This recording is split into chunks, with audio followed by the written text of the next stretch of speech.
The wives and girlfriends of England footballers will reportedly be staying on board a luxury cruise liner when the World Cup kicks off on November 20. MSC World Europa, a £1 billion cruise liner, is ready and waiting for the sports stars' loved ones, but the players reportedly won't be able to set on the ship described as a floating palace. With 14 ocean-view jacuzzis, Dodgem cars, salons, boutiques, restaurants, bars and the longest dry slide at sea, the likes of Jack Grealish's partner Sacha Atwood and England goalkeeper Aaron Ramsdale's fiancée Georgina Irwin, 26, will have plenty to keep them entertained during their possible upcoming stay in Qatar.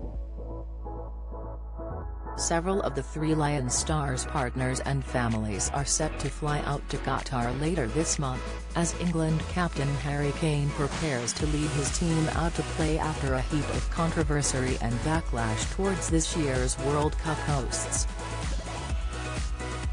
Back in the day, the antics of WAGS accompanying their partners on World Cup and European Championship tournaments across the globe hit headlines, but this year's event in Qatar will be a very different affair.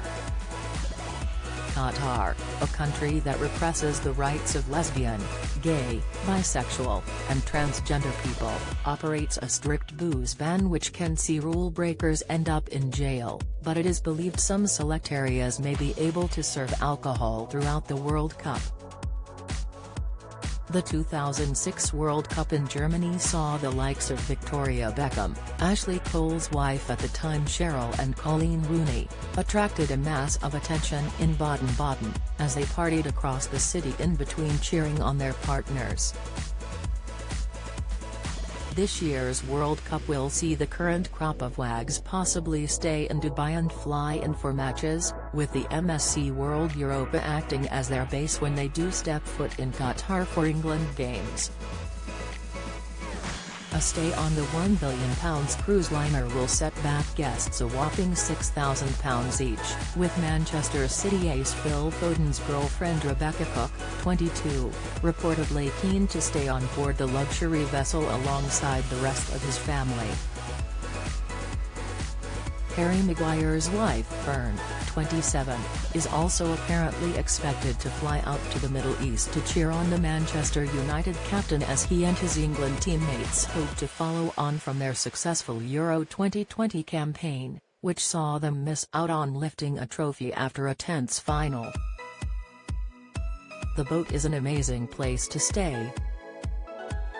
It is like a floating palace, which is why many of the players' wives and families quickly snapped up packages that the Football Association arranged, a source has told The Sun ahead of the World Cup later this month.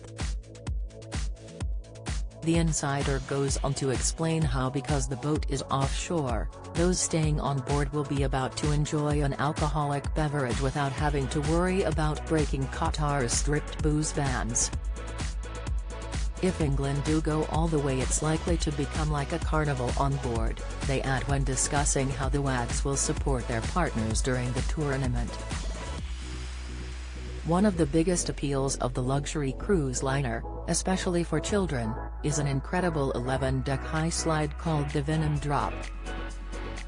The MSC World Europa also boasts water slides and a Sportplex zone that will offer basketball, bumper cars and even a roller disco rink. Over recent years, a lot has changed since the lives of footballers' wives attracted so much attention and fascination throughout national tournaments, with many feeling how the treatment of women married to footballers in the OOs was riddled with sexism and misogyny. Current England boss Gareth Southgate has banned the national team's wives and girlfriends from starring in a fly-on-the-wall World Cup documentary, and the Three Lions manager reportedly won't even use the term WAG, as he believes it is disrespectful. Reflecting on the peak of WAG culture with his former Manchester United teammate Gary Neville, one-time England captain David Beckham admitted, "There was a lot of attention around the families, but I always believed, as an England captain, having the kids around and wives or girlfriends wasn't a bad thing.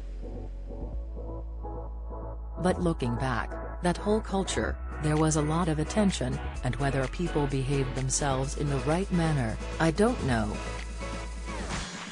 Even Victoria, she is the first to say when she looks back, what was I doing?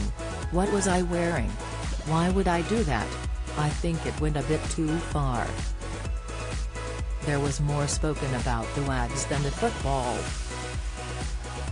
At that time, for the players, you want to focus on the tournament rather than anything else, he continued on the Overlap podcast. I do think it went too far, but I do believe having them there at the right time is a good thing.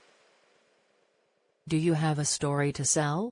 Get in touch with us at webcelebs@mirror.co.uk or call us direct at 0207 29 33 033.